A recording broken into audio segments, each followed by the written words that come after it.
사무엘하 21장을 지난주에 한번 말씀을 드리고 또 오늘 두 번째 말씀입니다. 지난주에는 언약이라는 관점에서 말씀을 드렸고요. 오늘은 또 자비와 사랑이라는 관점에서 한 사건을 말씀을 드리려고 합니다. 첫 번째 언약, 하나님께서 인간과 맺으신 첫 번째 언약은 아담과 하와와 맺으신 언약입니다.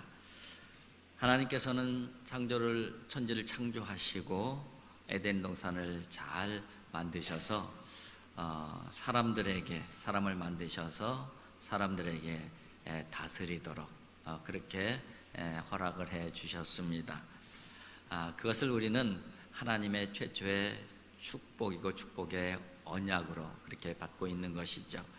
창세기 1장 28절에는 그 부분을 이렇게 말씀하고 있습니다. 하나님이 그들에게 복을 주시며 그들에게 이르시되 생육하고 번성하여 땅에 충만하라, 땅을 정복하라, 바다의 고기와 공중의 새와 땅에 움직이는 모든 생물을 다스리라 하시니라. 다 주셨어요. 잘 만드셔서 마음껏 누리라 그렇게 주셨습니다. 그런데 하나만은 잃어버리지 말아라 하면서 동산 가운데에 우리가 선악과라고 불리는 그 나무를 하나 세워 놓으셨죠. 그 부분은 바로 다른 것은 다 허락하지만은 네가 피조물임을 잊어버려서는 안 된다. 곧 네 자신이 하나님이 될 수도 없고 하나님이 되어서도 안 된다는 것을 분명하게 말씀을 해 주신 것이죠. 그래서 그 선악과를 따먹게 되면은 정령 죽으리라. 다 주셨어요. 그러나 한 가지만은 꼭 지켜라. 이것이 바로 하나님께서 사람들과 맺으신 첫 번째 언약인 것이죠. 그런데 이 첫 번째 언약을 아담과 하와는 지키지 못했어요. 왜냐하면 그 선악과가 너무너무 보암직도 하고 먹음직도 하고 지혜롭게 할 만큼 탐스러운 열매였기 때문에 그렇습니다. 그리고 거기에다가 사탄이 달콤한 말로 그렇게 유혹을 했죠. 이거 먹으면은 하나님처럼 눈이 밝아져. 하나님같이 될 거야. 인간의 가장 약한 약점이죠. 내가 주인이 되기를 원하는 것이죠. 내가 하나님이 되기를 원하는 것이에요. 내 마음대로 살기를 원하는 것. 그것이 바로 인간이 가지고 있는 가장 취약점 중에 하나입니다. 그 부분을 사탄이 교묘한 말로 그렇게 유혹을 했고 그 유혹에 넘어가 버렸습니다. 그 이후로는 아담과 하와는 더 이상 에덴의 축복을 누릴 수가 없었습니다. 왜냐하면 에덴에서 살 수 있는 자격을 상실해 버렸기 때문이에요. 그래서 그들에게 다가온 것은 고통이었고 그들에게 다가온 것은 죽음이었다. 그렇게 말씀을 드렸습니다. 거기가 하나님과 인간의 언약의 끝, 이러면은 우리에겐 정말 희망도 없고 소망도 없는 존재가 되어지는 것이죠. 근데 하나님께서는 그 언약을 거기서 끝내지 않으셨어요. 하나님께서는 그렇게 쉽게 당신의 계획을 포기하시는 분이 아니셔요. 아니, 더 정확하게 말하면은 절대 당신의 계획을 포기하지 않는 분이셔요.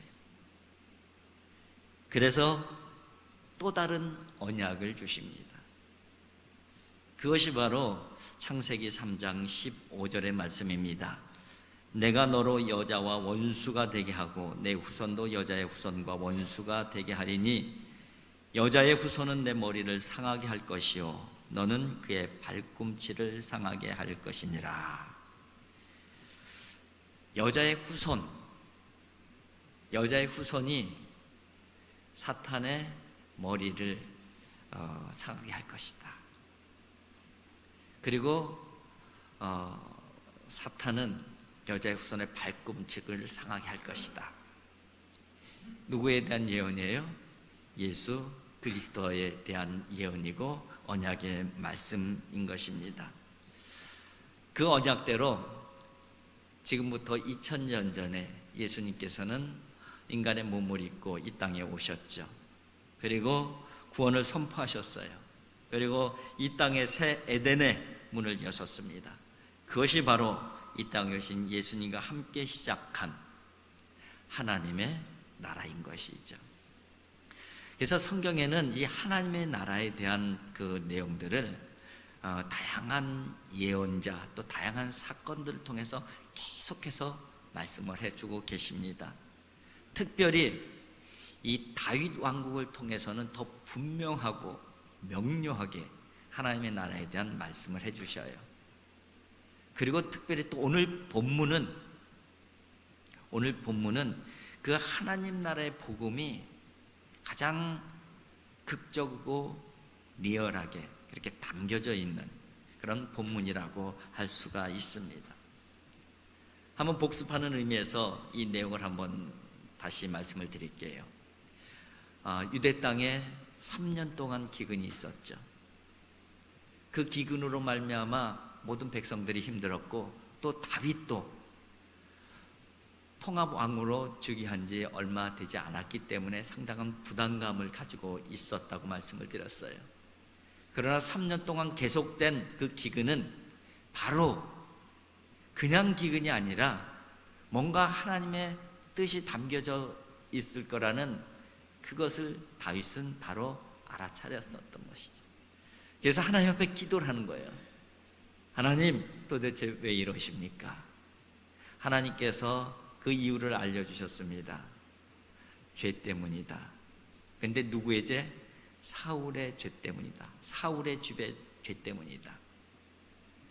기브온 족속과 연결되어져 있는 사울의 죄가 바로 이 기근의 원인이라는 것을 하나님께서 알려주셨습니다. 사울 왕이 된 후에 자기 지파에 살고 있었던 기브온 족속을 내몰기 위해서 그 과정 가운데에서 무자비하게 학살을 했어요. 학살을 자행했어요. 근데 그것이 학살 자체의 문제가 아니라 그 안에 뭐가 있었냐면은 하나님의 언약을 깨트리는 요소가 있었다는 것이죠. 왜냐하면은 여호수아가 기브온 족속하고 맺은 언약은 하나님 앞에서 맹세하고 맺은 언약이었던 것이죠.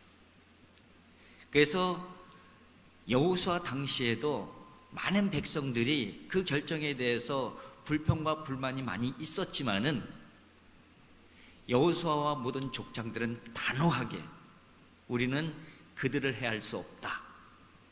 그렇게 결정을 해버려요. 왜냐하면은 우리가 하나님 앞에서 맹세하고 언약을 맺은 것이기 때문에. 그런데 그것을 사울은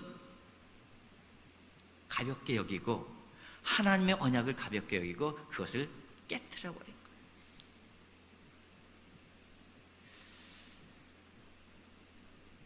이제 하나님께서 그것을 계산하시겠다는 것이죠. 기브온 사람들이 다윗을 찾아왔습니다. 우리 동포를 학살한 베냐민 지파 사람들, 이 원한을 갚아달라는 것이죠. 어떻게 하면 되겠느냐?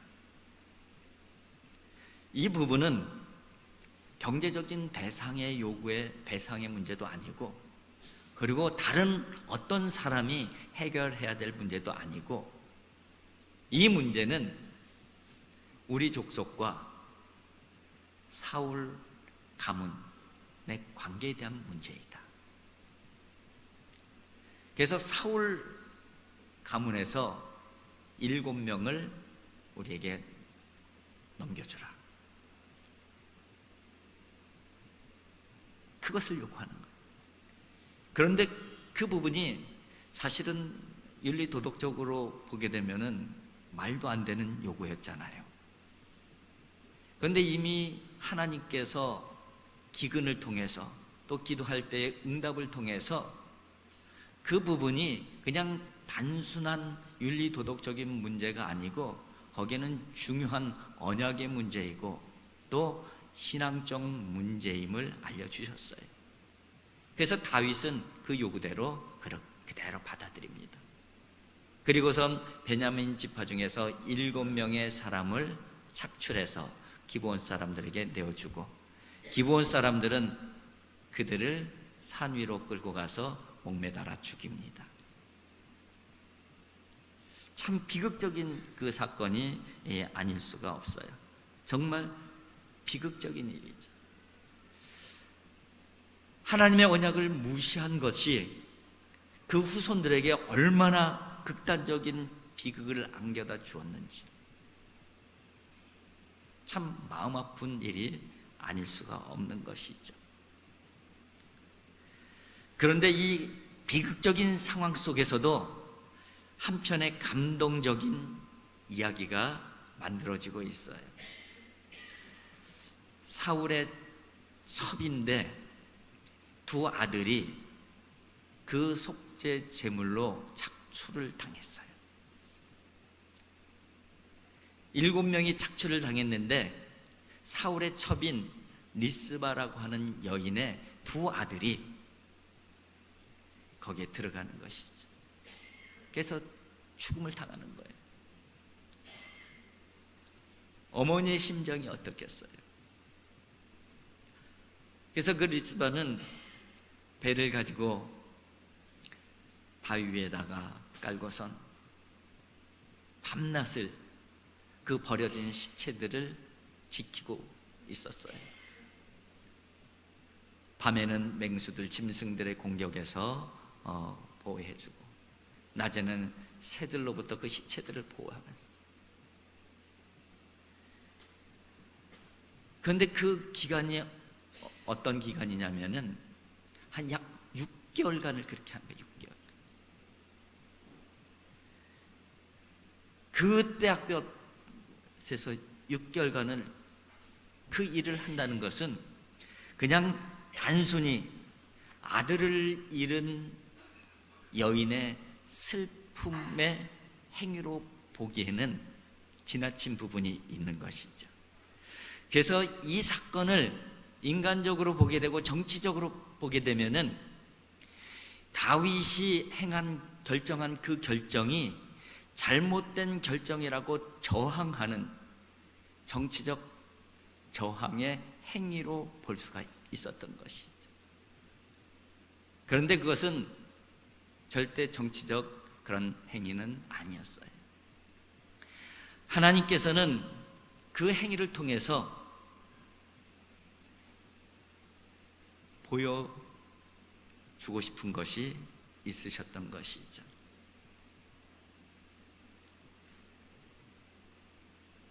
두 아들을 잃은 어머니의 마음, 그 마음을 통해서 독생자 예수 그리스도를 내어놓으신 하나님의 마음을 비춰주시는 것이죠. 비춰주시는.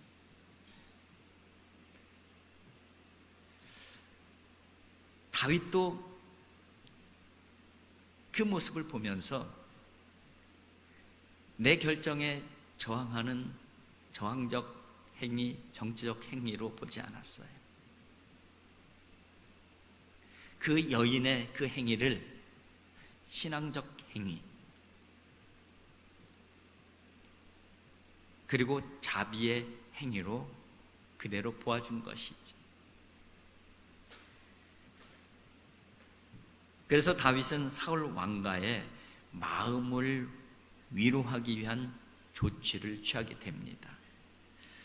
그래서 사울 왕과 그의 아들 요나단의 뼈를 수습을 하는 거예요. 원래 길보아 전투에서 죽었잖아요. 근데 블레셋 사람들이 그 시체를 벳산 성벽에 걸어놨어요. 근데 그 시체를 길앗 야베스 사람들이 조용히 수습을 해서 임시로 매장을 해 놓았던 것이죠. 그렇게 방치되어져 있었던 사울과 요나단의 시신을 수습을 해서, 그리고 이 7명의 어떻게 보면은 직접적인 죄가 없는 이 젊은이들이 그 이스라엘 공동체를 위해서 희생제물이 되어진 것이지. 그 시신을 수습해서 합장 장례를 치러주는 거예요. 그리고 그들의 열조의 묘에 장사를 치러줍니다. 고대 사회에서 자기 조상의 묘에 묻힌다는 것은 다시 수습이 되어서 자기 조상의 묘에 장사된다는 것은 그 명예가 회복되었음을 의미해요. 회복되었어. 이렇게 다윗이 이 문제를 해결하자 오늘 본문에 의하면은 하나님께서 기도를 응답해 주셨다. 곧 어떻게 하셨다는 거예요? 비를 내려주셨다는 것이죠. 그때 내린 비는 단순히 가뭄을 해결하는 그런 단비의 수준이 아니에요. 그 비는 깨뜨렸던 언약을 회복시키는 하나님의 언약과 사랑의 표지가 담겨져 있는 비라고 할 수가 있는 것이죠. 여러분, 이 사건 안에는 구속사적인 구원론이 그대로 그 과정이 담겨져 있어요. 범죄함, 그리고 심판, 그리고 속죄제물, 그리고 하나님의 자비와 용서, 회복. 이것이 성경에 담겨져 있는 하나님의 구속사의 프로세스예요. 이 사건 가운데 그 구속사의 프로세스가 그대로 담겨져 있는 거예요. 하나님께서 왜 사울의 첩에 불과한 릴스바라고 하는 그 여인의 사건 일화를 이렇게 부각시키고 있는가?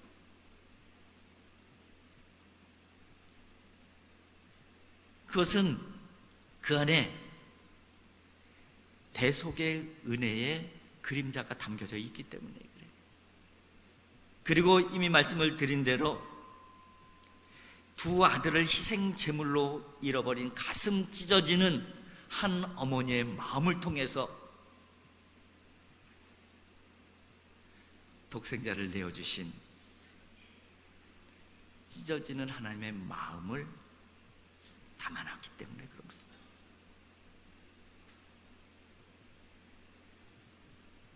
여러분, 하나님의 나라는 하나님의 언약으로 시작되어서 독생자를 아끼지 아니하신 하나님의 자비와 사랑으로 완성되는 나라예요. 하나님의 나라는 하나님의 언약으로 시작돼서 독생자를 아끼지 아니하시는 하나님의 자비와 사랑으로 채워가고 완성되어지는 나라, 그 나라가 바로 하나님의 나라인 것이죠. 거기에는 대속의 은혜가 있는 거예요. 대신 죄를 짊어진 대속의 은혜가 있는 것이죠. 우리는 그것을 십자가의 은혜다, 그렇게 고백을 하기도 합니다. 십자가의 은혜가 있는 곳에 하나님의 나라가 세워지는 것이고, 십자가의 은혜가 있는 그곳에 하나님의 나라가 만들어져 가는 거예요. 그래서 예수님께서 나를 따르려거든 자기 십자가를 지고 나를 따르라. 자기 십자가를 지고 나를 따르는 자만이 대속의 은혜의 주역들로 하나님 나라를 확장하는 데에 제대로 된 도구로 사용될 수 있기 때문에 그래요.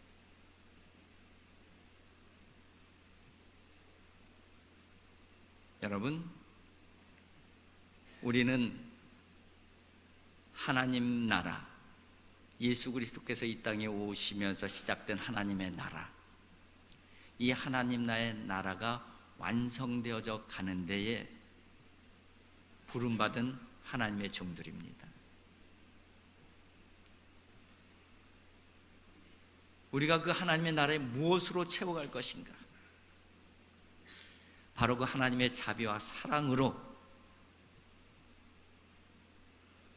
채워갈 때에 하나님께서는 그것을 통해서 하나님의 나라를 완성해 가시는 것이죠.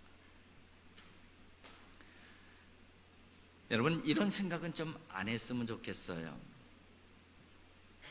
나 하나 십자가 진다고 세상이 달라질까?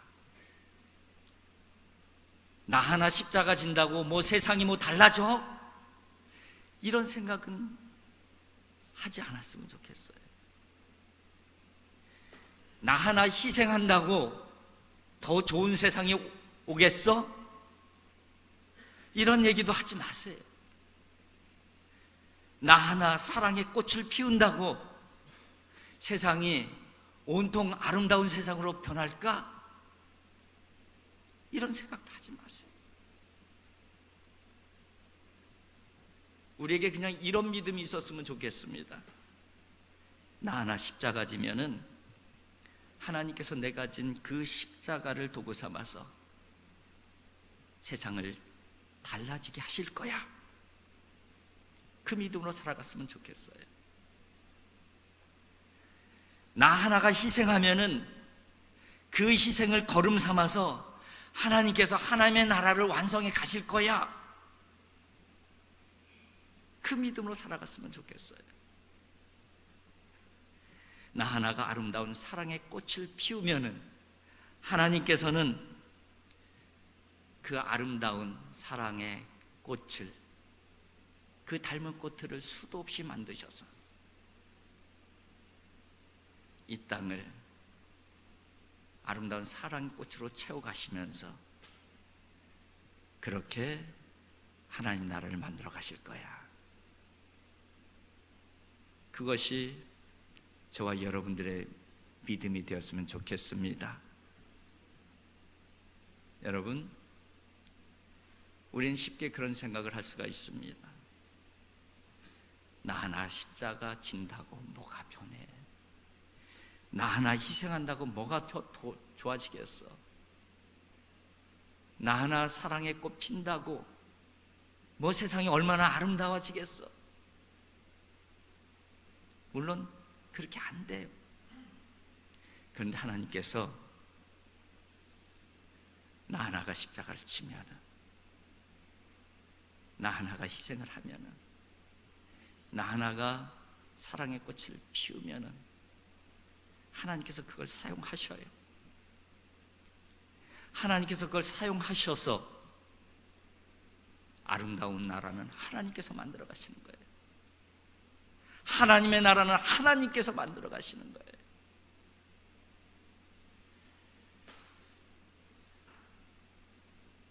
지난주에 헤브론 목회가 있었습니다.